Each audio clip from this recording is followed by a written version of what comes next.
બનાસકાંઠાના વાવ થરાદમાં હવે સ્થાનિક સ્વરાજના ચૂંટણીને ટાણે જ રાજકારણ ગરમાયું છે।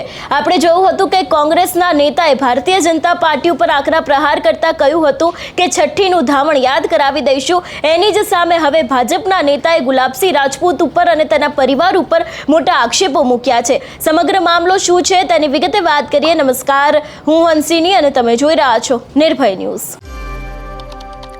ચૂંટણી આવતાની સાથે જે નેતાઓ હોય છે તે અવારનવાર એકબીજા ઉપર આકરા પ્રહારો કરતા હોય છે। ત્યારે હવે વાત કરવામાં આવે વાવ થરાદની, તો સ્થાનિક સ્વરાજની ચૂંટણીમાં રાજકારણ ગરમાયું છે। વાવ થરાદ જિલ્લાના ભાજપના મહામંત્રી કમલેશ આચાર્યના નિવેદનથી ક્યાંક વિવાદ વકરી શકે છે એવી શક્યતાઓ છે। થરાદના કોંગ્રેસના પૂર્વ ધારાસભ્ય ગુલાબસિંહ રાજપૂતના પરિવાર ઉપર તેમને ગંભીર આક્ષેપો લગાવ્યા છે। ગુલાબસિંહના પરિવારે ભેગી કરેલી મિલકત 10% વ્યાજથી ભેગી કરેલી છે એવા આક્ષેપો ભારતીય જનતા પાર્ટીના નેતાએ લગાવ્યા છે।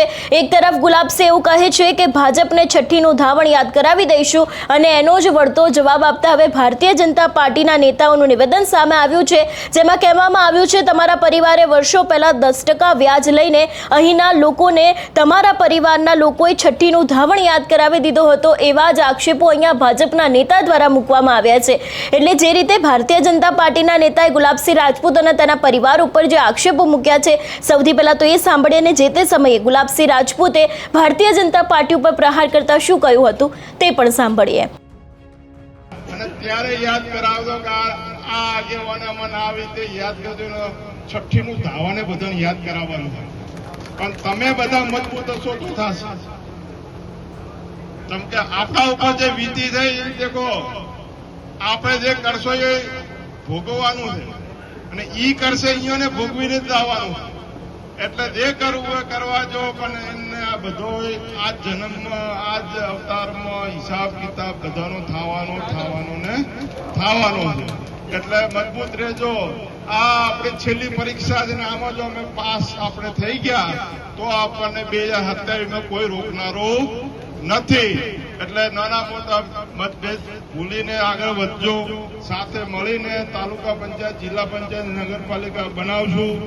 કોઈ પણ આગેવાનને કહો, અત્યારે ભાજપ અત્યારે ઘરે ઘરે ફરે છે, તમે આવો તમારી ટિકિટ આલો, તમે બોલો વિકાસના કાર્ય શું કરવા? અત્યારે ખાટલા બેઠક ભાજપની ચાલે છે ને, એટલે બધે પૂછે બોલો શું તમારા ગામમાં કામ કરવા?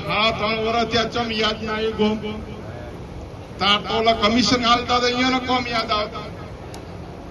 અત્યારે બાપુ આ દરેક ગામોની અંદર જે ખાટલા બેઠકોની અંદર બોલો સુભાષભાઈ શું કામ જોઈએ છે, શું તમારા કામથી બાકી રહ્યું? તો 3 વર્ષ ચમ યાદ ના આવ્યા કોઈ?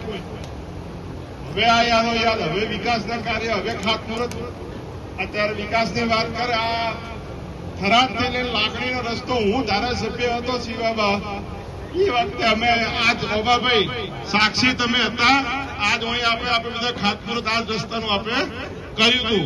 આ 3 વર્ષ થઈ ગયા, હવે પૂરો થાય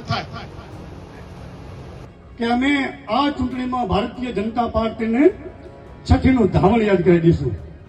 હવે એમને આપ બધાના માધ્યમથી મારે કહેવું છે કે એ લોકોને એમના વડવાઓએ વર્ષો સુધી વાવ ઉપર શાસન કરી ગરીબ પ્રજાની 10% વ્યાજે રૂપિયા આપી કેટલી જમીનો બચાવી પાડી। હવે એ લોકોએ વિસ્તારને છઠ્ઠીનું ધાવણ તો વહેલું યાદ કરાયું, ઓપરે એમને છઠ્ઠીનું ધાવણ યાદ કરવાનો સમય આવ્યો છે। એટલે આપ બધાને બે હાથ જોડીને નમ્ર વિનંતી કરું છું કે આવનારી ચૂંટણીમાં 26 તારીખે ભારતીય જનતા પાર્ટીના ઉમેદવાર કમલના નિશાન ઉપર જંગી બહુમતીથી મતદાન કરી અને એ લોકોને એવો જવાબ આપો કે એમના પુરખાઓને ખબર પડે કે નાના આ મોટી સમાજ સામે પડવાથી શું પરિણામ મળે છે। અસ્તુ ભારત માતા। એટલે એક તરફ જે રીતે અત્યારે હાલ આ નિવેદન સામે આવ્યું છે અને આ જ નિવેદનને કારણે આગામી સમયમાં રાજકારણ ગરમાઈ શકે છે એવી પૂરી શક્યતાઓ જોવાઈ રહી છે।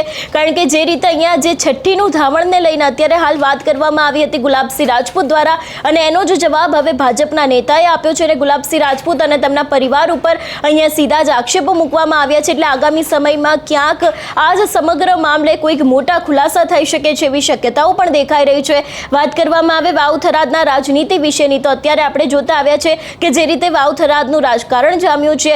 ઉત્તર ગુજરાત એ આમ તો કોંગ્રેસનો ગઢ ગણાય છે. કોંગ્રેસ પૂરતી મહેનત કરી રહી છે. ગેનીબેન હોય, જિગ્નેશ મેવાણી હોય કે પછી કોઈ પણ બીજા નેતાઓ હોય, એ દરેક લોકો કામે તો લાગ્યા છે, પણ ક્યાંક ને ક્યાંક ભારતીય જનતા પાર્ટી પણ સામે એટલી જ એક્ટિવ થઈ છે એ લોકોને પૂરતી ટક્કર આપવા માટે થઈને. એટલે ખાસ કરીને હવે જોવાનું રહેશે કે આ સમગ્ર મામલે આ વખતના સ્થાનિક સ્વરાજ્યની ચૂંટણીમાં ઉત્તર ગુજરાતના સમીકરણોમાં શું બદલાવ આવે છે, કે પછી કોંગ્રેસ છે તો કોંગ્રેસ આ વખતે ઘણી બધી બેઠકો પર પોતાનું રાજ ચલાવશે, કે પછી ભારતીય જનતા પાર્ટી છે એ ભારતીય જનતા પાર્ટી જે રીતે પહેલેથી ઘણી બધી બેઠકો તેમની છે જ એનાથી વધારો કરશે કે કેમ, એ પણ સૌથી મોટો સવાલ અહીંયા ઊભો થાય છે. અને સમીકરણો આ વખતની ચૂંટણીના પરિણામમાં પણ જોવાના રહેશે. તમારું શું માનવું છે આ વિષયને લઈને અમને કમેન્ટ કરીને ચોક્કસથી જણાવજો. તેની સાથે અમારી ચેનલ નિર્ભય ન્યૂઝને લાઇક, શેર અને સબસ્ક્રાઇબ કરવાનું ભૂલશો નહીં. નમસ્કાર.